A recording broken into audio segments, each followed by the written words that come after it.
حضرت ادریس علیہ السلام کی کہانی۔ حضرت ادریس کون ہیں؟ حضرت ادریس بائبل کا نام ہنوک آدم علیہ السلام کے بعد اسلام میں تیسرے پیغمبر تھے۔ وہاب کے مطابق ادریس ایک مضبوط چوڑے سینے کے ساتھ ایک مضبوط آدمی تھا اور دھیمی آواز میں بات کرتا تھا۔ یہ بھی کہا جاتا ہے کہ وہ لمبا اور خوبصورت تھا اور ہمیشہ پرسکون انداز میں بات کرتا تھا۔ حضرت ادریس علیہ السلام فکری طور پر بہت متجسس تھے۔ وہ اس کائنات کی وسعت پر غور کریں گے جسے ان کے خالق نے بنایا ہے، آسمان، زمین، چاند، ستارے اور بادل۔ قرآن میں 2 آیات کا ذکر ہے جو حضرت ادریس علیہ السلام کی طرف اشارہ کرتی ہیں اور ان کے کردار کی گواہی دیتی ہیں۔ اور کتاب میں ادریس کا ذکر کرو۔ در حقیقت وہ ایک سچے آدمی اور نبی تھے۔ سورۃ مریم آیت نمبر 56، سورۃ انبیاء آیت 85۔ حضرت ادریس علیہ السلام حضرت آدم علیہ السلام کی زندگی میں پیدا ہوئے۔ وہ میان سیٹ کے پیروکاروں میں سے تھا اور میان کی موت کے بعد آدم کی اولاد پر حکومت کرتا تھا۔ وہ سچا، صابر اور ایک غیر معمولی شخص تھا۔ ابو ذر کی حدیث میں آتا ہے کہ ادریس وہ پہلے آدمی تھے جنہوں نے بنی نوع انسان کو پڑھنے لکھنے کا فن متعارف کرایا۔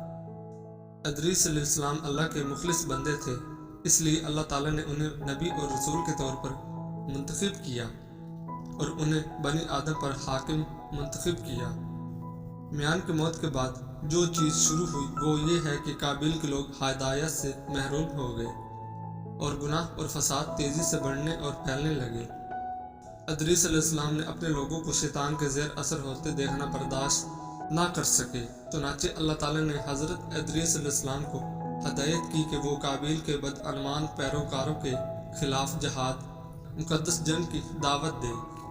اور جیسے کہ اللہ کے حکم سے ادریس نے آدمیوں کا لشکر اکٹھا کیا اور اللہ کے ناموں پر فاسقوں کے خلاف جنگ کی اور فتح حاصل کی۔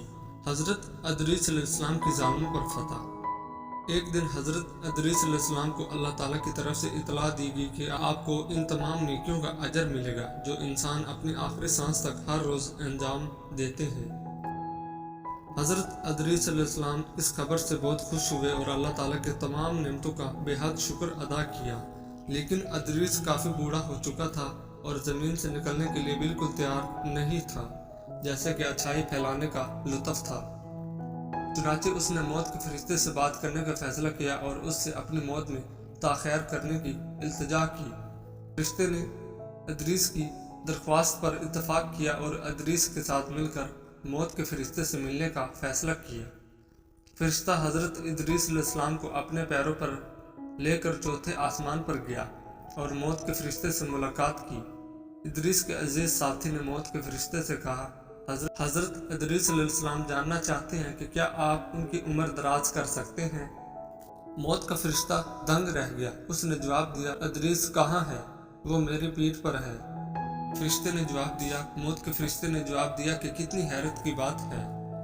مجھے بھیجا گیا اور کہا گیا کہ ادریس کی روح کو چوتھے آسمان پر چھوڑ دو۔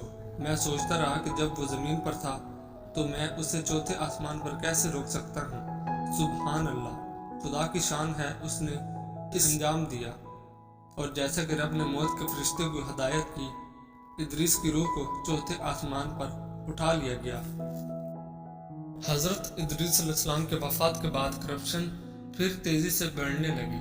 کئی نسلوں کے بعد بغیر کسی پیغمبرانہ رہنمائی کے آخرکار شیطان بنی آدم کو اپنے پہلے شرک کے ارتکاب پر اثر انداز کرنے میں کامیاب ہو گیا۔ حضرت ادریس علیہ السلام سے منسوب چند اقوال۔ مبارک ہے وہ جو اپنے اعمال کو دیکھے اور انہیں اپنے رب کے سامنے وکیل بنائے۔ اللہ کی نعمتوں کا شکر اس سے بہتر کوئی نہیں کر سکتا جو اسے دوسرے کے ساتھ بانٹتا ہے۔ لوگوں کے پاس جو کچھ ہے اس پر حسد نہ کرو، کیونکہ وہ اس سے تھوڑی دیر کے لیے لطف اندوز ہوں گے۔ جو حد سے زیادہ کام کرے گا اس سے کوئی فائدہ نہیں ہوگا۔ زندگی کی اصل خوشی عقل حاصل کرنے میں ہے۔ سب سے پہلے آپ نے بھنے ہوئے چنے لینے ہیں۔ 1 پاؤ یا آدھا پاؤ لے لیں، جتنے آپ آسانی سے کھا سکیں۔ کوشش کریں کہ وہ بغیر چھلکے کے کالا چھلکا اوپر نہ ہو۔